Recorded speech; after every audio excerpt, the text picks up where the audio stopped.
আমরা হারিয়ে ফেলেছি আমাদের দেশের নীতি, আমরা হারিয়ে ফেলেছি আমাদের দেশের শক্তি, আমরা হারিয়ে ফেলেছি আমাদের দেশের স্বর্ণের খনি, আমরা হারিয়ে ফেলেছি আমাদের সেই বিপ্লবী ওসমান হাদিকে। আমরা কি আস্তে আস্তে ভুলে যাচ্ছি আমাদের ভাইকে? আমরা কি আস্তে আস্তে ভুলে যাচ্ছি সেই শরীফ ওসমান হাদিকে? আমরা কি আস্তে আস্তে ভুলে যাচ্ছি সেই বিপ্লবী কণ্ঠস্বরকে? আমরা কি ভুলে যাচ্ছি আমাদের সেই রক্তকে?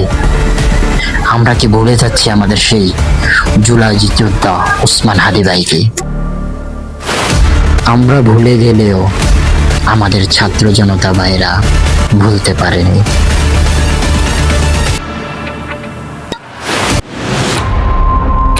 বলছি ঠাকুরগাঁও পীরগঞ্জের কথা।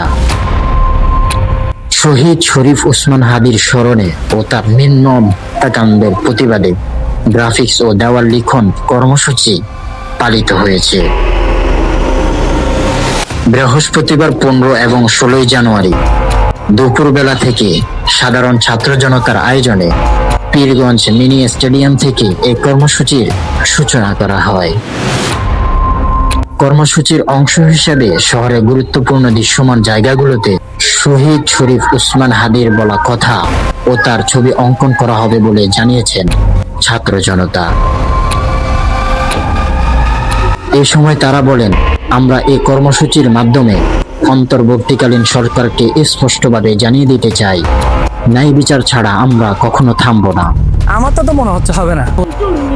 দেয়াল হবে আমাদের কণ্ঠ, রং হবে আমাদের প্রতিবাদের ভাষা, প্রতিটি আচরে উচ্চারিত হবে একটাই দাবি, শহীদ ওসমান হাদি হত্যার বিচার চাই। আমাদের দায়িত্ব একসাথে থাকা, পাশে দাঁড়ানো এবং প্রতিবাদকে শক্তিশালী করা। এই প্রতিবাদ ভারতের আধিপত্যবাদ থেকে প্রিয় মাতৃভূমির সার্বভৌমত্ব রক্ষায় আবিরাম চলবে। কারো রক্তচক্ষু কিংবা পেশি শক্তির কাছে আমরা কখনো মাথা নত করব না। সবার প্রিয় শহীদ ওসমান হাদি তার জীবন দিয়ে দেখিয়ে গেছে স্রোতের বিপরীতে কিভাবে শির উঁচু করে দাঁড়িয়ে থাকতে হয়। এই এক হাদি পরপারে গেলেও লক্ষ হাদি দেশের তরে প্রস্তুত রয়েছে।